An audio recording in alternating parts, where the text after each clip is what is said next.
confusing when we are doing the hand. So think about it this way. We're testing the prime mover, right? We're testing the muscles along with our actions because it'll make sense when I get to our MP flexion.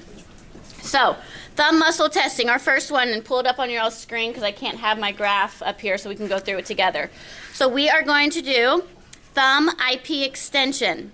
Our prime mover is our extensor pollicis longus. So we are doing thumb IP extension. So our against gravity starting position, our forearms in neutral, supported on the table, and our thumb, MP, and IP are flexed. So you just kind of have them forget about their other fingers. Good. And they start in this flexed position. Okay. You guys see this? Okay, good. All right, and we will still have the video camera for to review back to. So here's our starting position against gravity. So I am looking at IP extension here. So I'm going to stabilize the proximal phalanx and MP flexion. Okay, and I'm going to go ahead and straighten your thumb for me. Good. So you can see how I'm stabilizing it, that proximal phalanx. And then I'm going to apply resistance on the distal tip back into a flex position. Don't let me push your thumb down. Min, mod, max. Okay, so you see the difference of me, if I just say, go ahead and straighten your thumb. Go ahead and straighten your thumb. Good. So you see what I did not do there? I didn't stabilize keeping that MP in a flex position. Okay, so I'm going to stabilize. Go ahead and start in this position. Great. Go ahead and straighten your thumb for me. Good. She's got full range of motion. I'm going to apply resistance on the distal tip with one finger, right? I'm not going to crunch on her fingertip.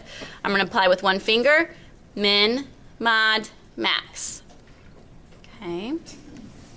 So what if she does, go ahead and have full range of motion. Good. So she's got full extension, but she doesn't tolerate any resistance. What is that? She did not even tolerate min resistance. What's her grade? 3. Yeah. No resistance. Full range of motion against gravity. No resistance. Okay. So what if she barely extends that IP joint? Good. Good. So she barely has some motion there, or no motion at all. Passive. Okay. I'm going to passively extend her IP joint, and then I will move her into a gravity eliminated position, which is forearm supinated, supported on the table. Thumb and MP are flexed. Okay. So then there is your. Sorry, I forget. If I get off of the video up there, let me know. So here's your starting position for gravity eliminated. Same thing. Go ahead and straighten your thumb for me. Good. And then I'll apply that minimal resistance. Okay. All right, everyone got that? Thumb IP extension. Now we're going to go down to thumb MP extension. So now you're looking at your extensor pollicis brevis and extensor pollicis longus. Same thing. We're going to start with our forearm in neutral, supported on the table, with our thumb and IP flexed. Now I'm stabilizing at the first metacarpal because I'm really looking at that MP joint. So go ahead and straighten your thumb for me. Good. So she's got full range of motion against gravity. I'm going to apply resistance on the most distal bony segment, right? So I'm going to apply that resistance on that proximal phalanx, on that most distal part of that proximal phalanx. Don't let me push you down. Min, mod, max. Okay. My gravity eliminated position's the same. You're starting in MP flexion. Good. With your forearm supinated on the table. You're stabilizing that first metacarpal. Go ahead and straighten your thumb for me. Good. Go. Okay, go straight. And then I'm going to apply min resistance on the most distal segment here, bony segment of that proximal phalanx. Good. Don't let me push you down. Min. Okay. Now, if you go and look back in your book, what page number are we at? We're like at 213, around there in your book. Then you can look and see where you should be palpating in the muscles. Our muscles aren't intrinsic muscles, right? So we're not feeling right down into the hand. We're feeling back on that muscle belly. We're feeling on the tendon. So refer back to your book on exactly where you're palpating if there's trace motion or not. Okay, so let's move on to thumb CMC radial abduction.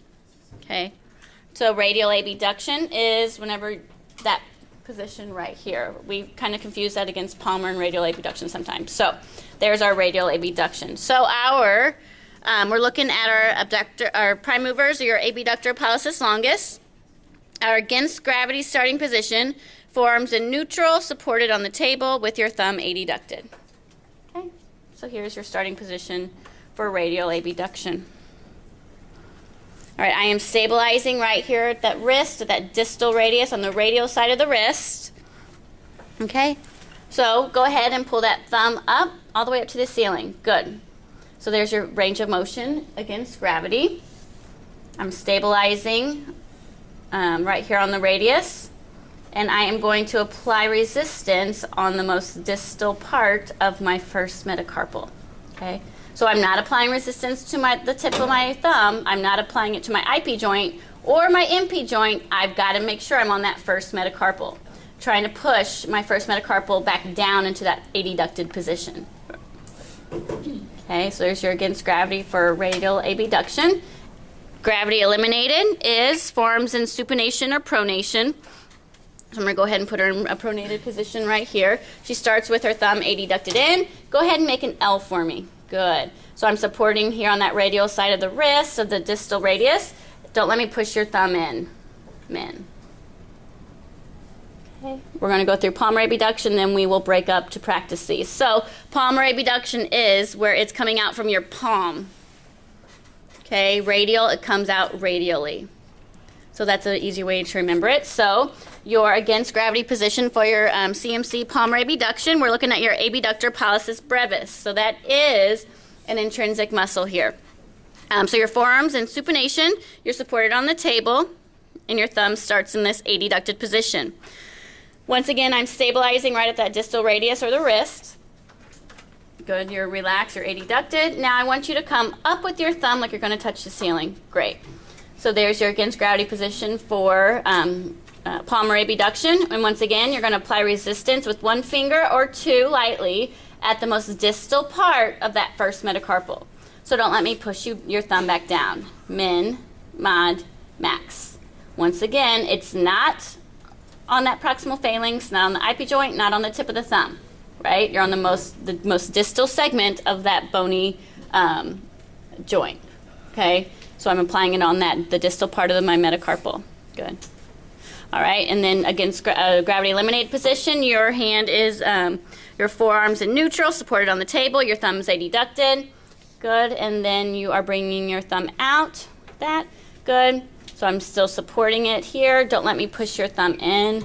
Good, min resistance toward the adducted position. So here's your gravity eliminated position for palmar abduction. Got it? Making sense? All right, very good. So let's break up and practice.